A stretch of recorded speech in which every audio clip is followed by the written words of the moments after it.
What's happening, everybody? Jay Washington here with that hashtag show. Now, I love doing these different junkets and everything, but this one honestly is special for me because I remember meeting him when he was young in the game, and there are people you meet and you like, yo, they got it, and this dude is one of them.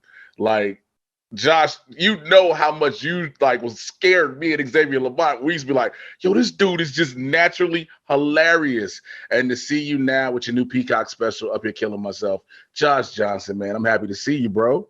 Yeah, I'm happy to see you too. Yeah, I remember I think we went to like Gary, Indiana Someplace together. in Indiana, dude. Yeah, and we were like, I was opening for you and Xavier, and I mean, yeah, it was wow, Bobby.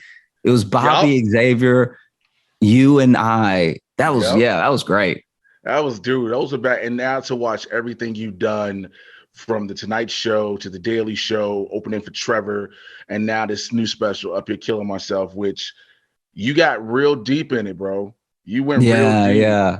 I definitely want to commend you on it. And one of the biggest things I want to shout out first and foremost is the intercuts of you on stage to you with the therapist. How did you come up with that idea, that concept? Yeah. So, I reached out a while back to the director, Jacob Menacci, who worked on it with me. He, produced, directed, edited a lot of it as well. And we were going back and forth for quite a while about how to accomplish it, because we really wanted to, marry these two ideas together. And the most succinct way just felt like having them be match cuts as close as possible throughout. And so it did make it a bit more difficult to work through the hour, because then the hour had to be a certain way so that the match cuts would make sense. Yeah. So then, taking from experiences that I had in therapy before and into what, I talked about in therapy, leading to the jokes that they led to, and then figuring out how to do it visually was all a bit of it was all like a bit of an undertaking, and I wouldn't have been able to do it without him, because he really had the ways of completing the vision for it to look the way that it did. And that's why I'm so appreciative that he was able to work on it with me, because it had this idea of like, this is how it feels. These are the things that I got out of going. Like, this is what I talked about, but I want to make it very clear to the audience, Now, as a comic myself, knowing how long it takes to work out something like that, but knowing when you have to work out this hour-long set to have it be part of a bigger picture like this, how difficult was that trying to work this? Because you're not going up everywhere doing an hour every time, just trying to work these bits to get them to fit into this grand scheme. Yeah, I think that it became looking at it the same way you would look at sessions and be like, in this section, we talked about this thing because we only had so much time. And then sets started to become like that, where I was like, okay, this set is going to be close to this amount of time. I think I can accomplish all these things going up, right? And so for me, I think that even though it was a challenge, it ended up making the hour feel more prepared, because when you go up and you're just doing a straight hour of stand-up, whether you're on the road or you are shooting your special, depending on what flows best for you and what you feel keeps the rhythm, you can replace little things here and there and move different stuff. But for us, we were kind of, to a certain degree, locked in to the way that I was going to perform. It was going to be the way it was going to have to be edited, which was going to be the way it was going to have to be prepared with the match cuts, which is going to be the way that you saw it, So even though there was obviously editing that went into it, there couldn't be a whole mix and match thing of like, oh, just put this joke here, Right. Well, one of the things you definitely, again, this is about you talking about sessions in therapy, and me being vocal as I've been recently, being open as Black men in therapy. Mhm. It's very stigmatic. Us here, black men go to therapy. Where we're from, you be in Louisiana, me be in Chicago, it's like, no, no, no, you just pray about it, you good. Yeah, But yeah, now, yeah, yeah, you know what I'm yeah. saying? You just pray about it and you be good. But now Yeah. we're at this point where we can say, I see a therapist, I talk about my issues, I work through them. And for you to be as vulnerable and saying, if I wasn't here in therapy as well as stand up, I'd be gone. And Yeah, so yeah. that message is going to resonate to a lot of people. Let's get this out the way early. How would you explain? How do you get that message to them? And what do you want to tell them about that for those who may be feeling like that? I mean, I think that for the most part, so much of life is about community, and it's about recognizing that you're not alone. And one of the things around therapy and how I think it helps people is that there are people that you're close to that you don't feel like you can say everything to.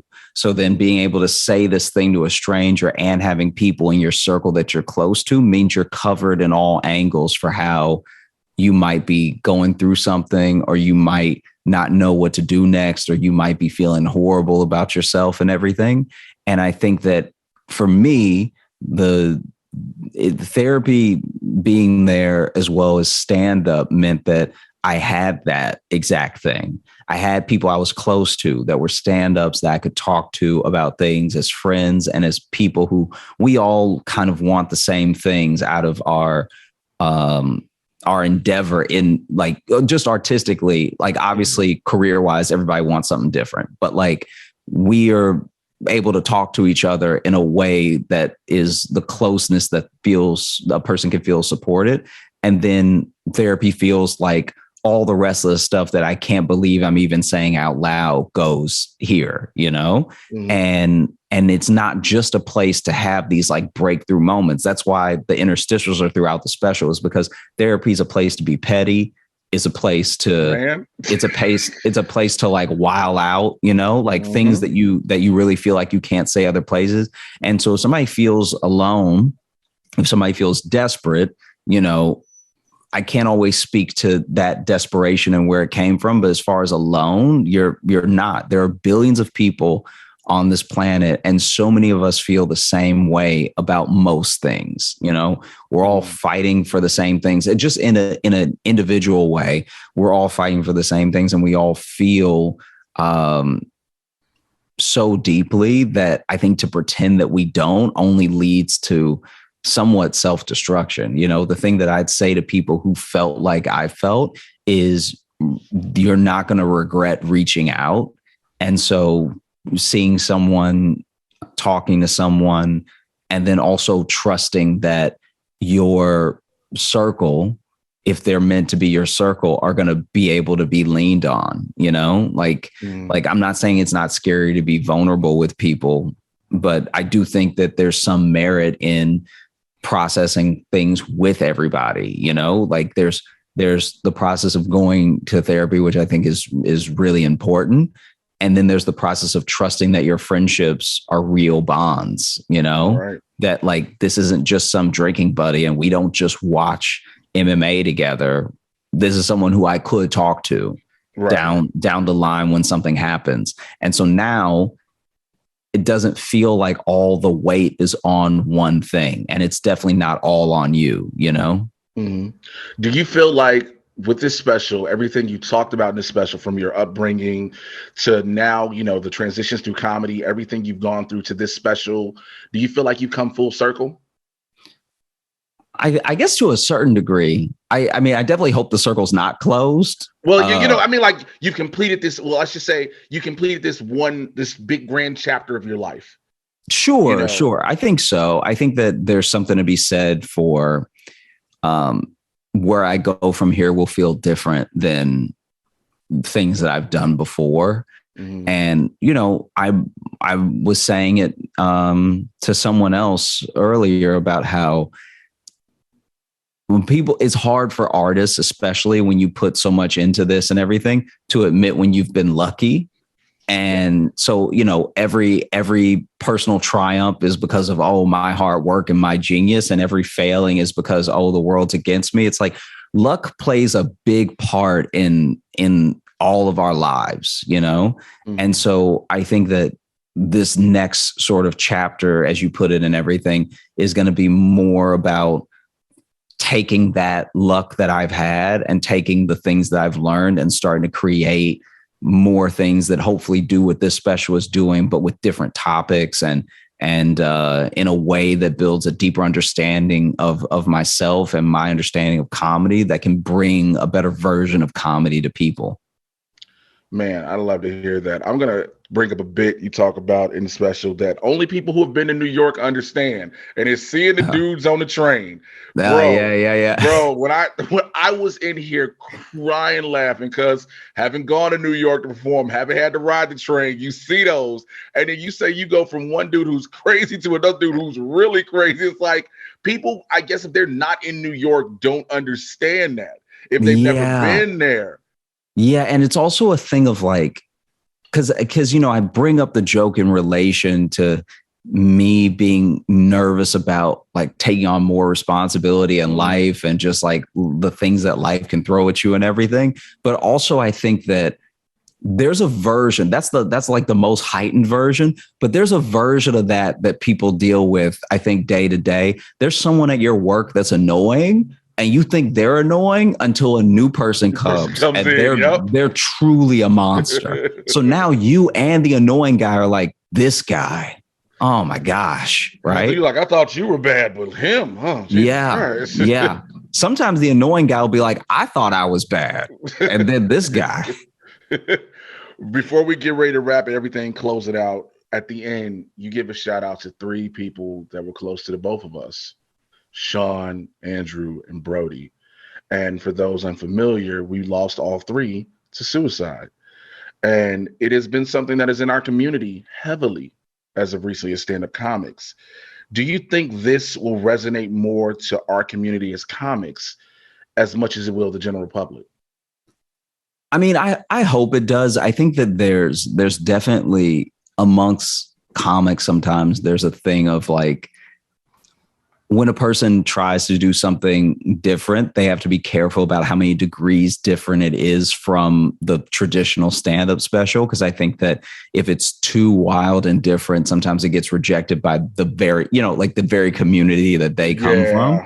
Yeah. But I do think that this is that 10% different that people can accept and receive and still enjoy without any confusion. And I think that my hope is not necessarily, my hope is that comics that watch it, that feel the way that I felt and everything will, sort of see that like light at the end of the tunnel, how it's all connected, how we're all connected through what we do, and how sometimes that isn't enough, like therapy isn't stand-up and stand-up isn't necessarily therapy. I think there are aspects of it that are therapeutic. I think that doing stand-up is the last step that I have whenever I'm getting over something where I can finally do a joke about it, is when I know I've finally moved on, when I can like do that joke in earnest and like let go and give it to a bunch of strangers for them to laugh at. That's like the most, tied up with a bow that I could have to move past something. So I hope that other comics roll with it, like I can't control that. I can only control what I make, but I really hope that they vibe with it. Man, bro, I can tell you as someone who watched it outside of knowing you, I enjoyed it. As someone who knows you as a peer, I enjoyed it. And I don't just say this to you because I'm doing this interview right now, bro. I've always been a fan and admired what you've done. I've always thought your mind is just light years ahead of everybody. Because it's like, dude, it's too young to be this funny. And the way you think. Thank you, man. But I've told you that straight up to your face, man. I'm happy you for have before, and I appreciate you. And and I feel the same way, man. I respect every like hustle, everything that you've been doing. And I think that you do great work. And so I'm I'm happy we get this moment. This is I'm dope. happy we get this moment, man. But let me close it off by saying to Josh Johnson, if you all have not checked out his new special, Up Here Killing Myself on Peacock, make sure you check it out. It is definitely worth it. Also, if you know anyone who is feeling alone and having those thoughts, have them call the National Suicide Hotline number now at 988. Very easy. Josh, bro, I wish you nothing but continued success. If we got to cross the paths one way, if I got to come that way, you come this way, or we meet in the middle, we going to catch up, bro, and hang out, man. I got nothing but love for you, bro.